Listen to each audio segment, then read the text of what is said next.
The all-new Samsung Galaxy Z Fold 8 here is kind of an interesting but weird phone, right? Not because it folds, we obviously are way past foldable technology being, this novelty, right? But it's weird because Samsung decided to completely rethink what its Galaxy Z Fold series should be, right? Meaning instead of building and just cramming everything into a single fold, Samsung went into two directions, right?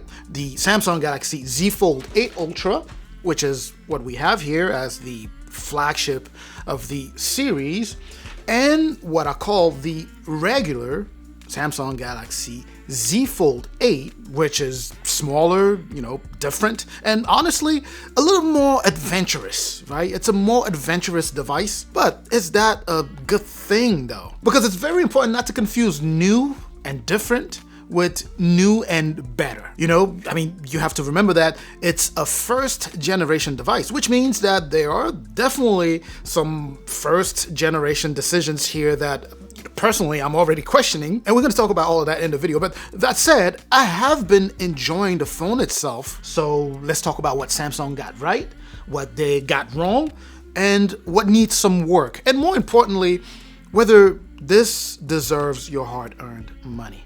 Let's go ahead and jump in. Let's start off here with design, specifically what sets apart the Galaxy Z Fold 8 here from the rest. Its size and its shape also. This thing is tiny, at least by modern flagship standards, right? But somehow it works. It actually works pretty well. It's about 201 grams, which is, incredibly light for a book style foldable, right? It's more of a passport style, really. But, you get my drift here. It's also 9.7 millimeter thick when it's closed and roughly 4.5 millimeters when it's unfolded or when it's open. So technically it's still thicker than its older brother, the Galaxy Z Fold 8 Ultra there, but it's still impressively thin. It's also shorter and wider, and this actually makes it much easier to handle, in my personal opinion. When it's closed, it truly feels natural to the hold. Typing is less cramped here, and overall, just an easier phone to carry around in one hand or in your pocket. Build quality is also pretty solid here. Premium glass, armor aluminum, titanium around the edges. Although, and this is one of those, first generation issues that I mentioned earlier, the hinge here, it's solid, it's good, right? But when compared to the Galaxy Z Fold 8 Ultra there, it just doesn't seem as confident.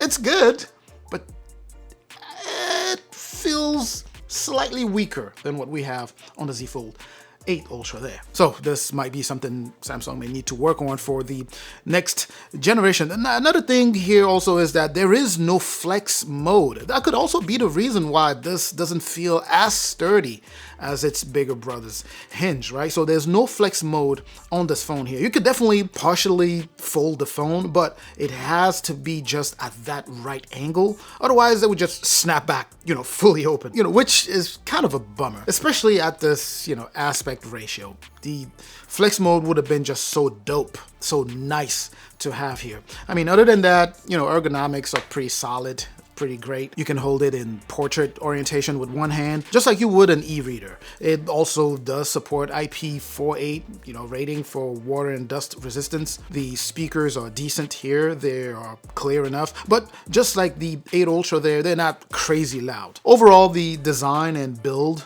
are pretty neat. Absolutely love this portability factor.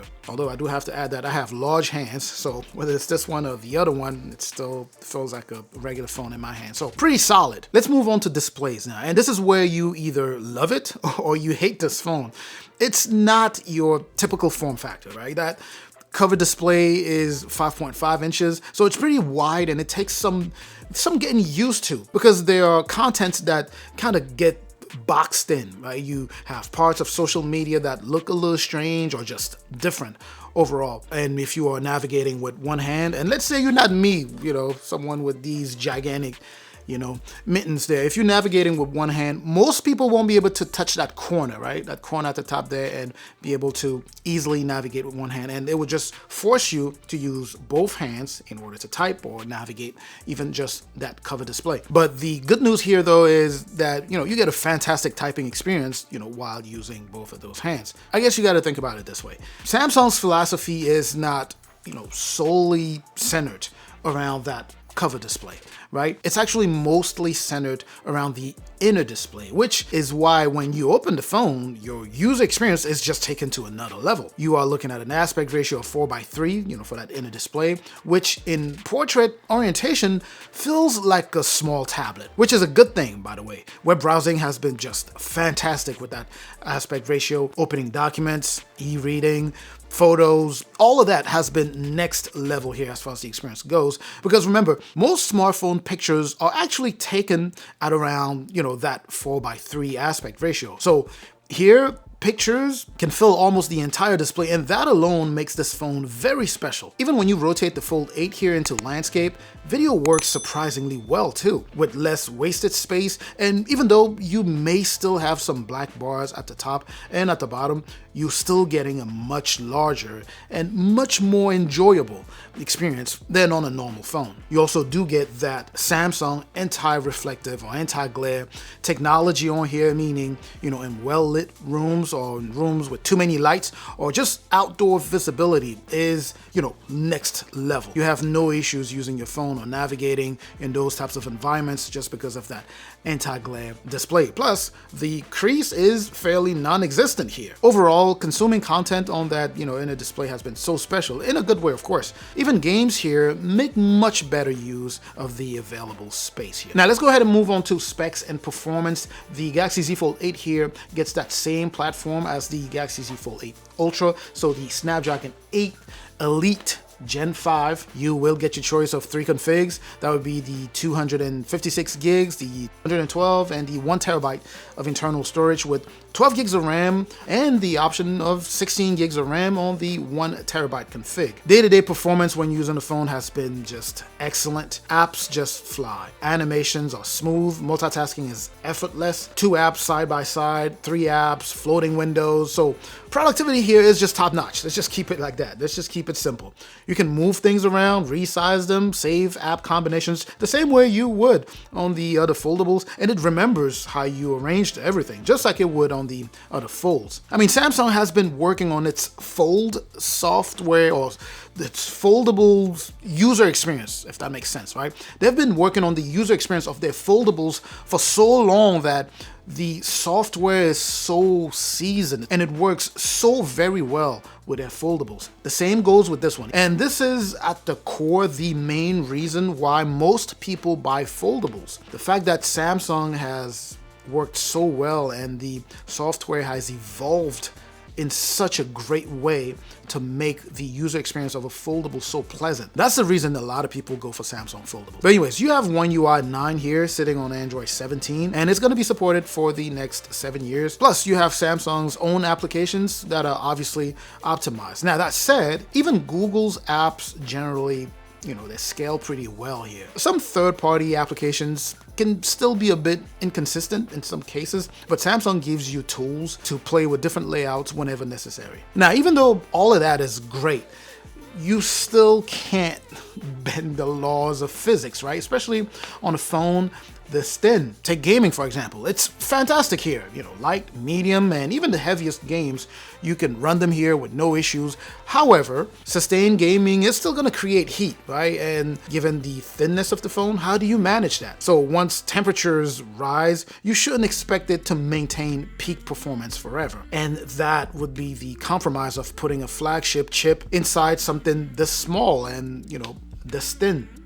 But overall, still fantastic top level performance. Anyways, let's go ahead and talk cameras now. We get a 50 megapixel ultra wide camera, which is great, but then we get a 50 megapixel main camera instead of a 200 megapixel you'll find on the Fold 8 Ultra. And then no dedicated telephoto camera. This one, again, is another one of those first generation's decision that Samsung needs to fix, especially on a phone that would pretty much cost you $2,000 when you include taxes. I mean, don't get me wrong, the results are great. You know, solid dynamic range, the colors are top level, dependable camera, you know, and so forth. But at $2,000, I would expect a bit more. Even when you take a look at selfie cameras, they're much less interesting. You know, you get 10 megapixels outside, 10 megapixels inside. Kind of a head scratcher if you ask me. But either way, let me go ahead and just close with battery here. Samsung finally did it, right? Silicon carbon. I mean, battery life is not necessarily revolutionary, but the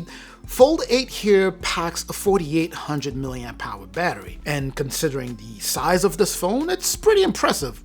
Actually, very impressive when you think about the fact that for the longest we had phones this size or foldables this size that were running or carrying 4400 milliamp power. And that's not the only improvement. We also get a 45 watt wired charging and a 25 watt wireless. Still no built-in magnets though, unfortunately. So if you want that MagSafe style experience, you are definitely gonna need a compatible case. But overall, I think battery is pretty solid on here if you ask me, even for a first generation foldable by Samsung. But anyways, with all of this said, what is my take? Should you buy the all-new Samsung Galaxy Z Fold 8? Generally, I like to tell you exactly what you should do. I don't like to say it depends because everything depends. Now, in this case, if you happen to be in the market, as I mentioned, for a foldable, the Galaxy Z Fold 8 Ultra, or the Samsung Galaxy Z Fold 8 Ultra, is clearly the phone that you should be going for. I mean, it's the safe choice, right? The Z Fold 8 here, on the other hand, is kind of the interesting one, especially if you are ready to try something new. It's smaller, it's lighter, it's cheaper, you know, with a fantastic 4:3 aspect ratio on the display, you know, flagship performance, a good battery size, but no flex mode or, you know, traditional cover display size, whatever we are accustomed to, no telephoto camera. So to answer that question, I'm gonna say, if you want something different, something interesting, you want a new experience in the world of foldables, this is the one to go for. Otherwise, go for the 8 Ultra if you can. And that's my take, really. Anyways, I'm certainly hoping that this was informative. Let me know what any questions you may have in the comment section. Don't forget to like, share this video if you know anyone who'd be interested. Also hit that subscribe button if you haven't done so already. I'm gonna catch you in the comment section like I always do. I'm also gonna catch you in the next video. Up until that next video, of course, as always, stay safe out there.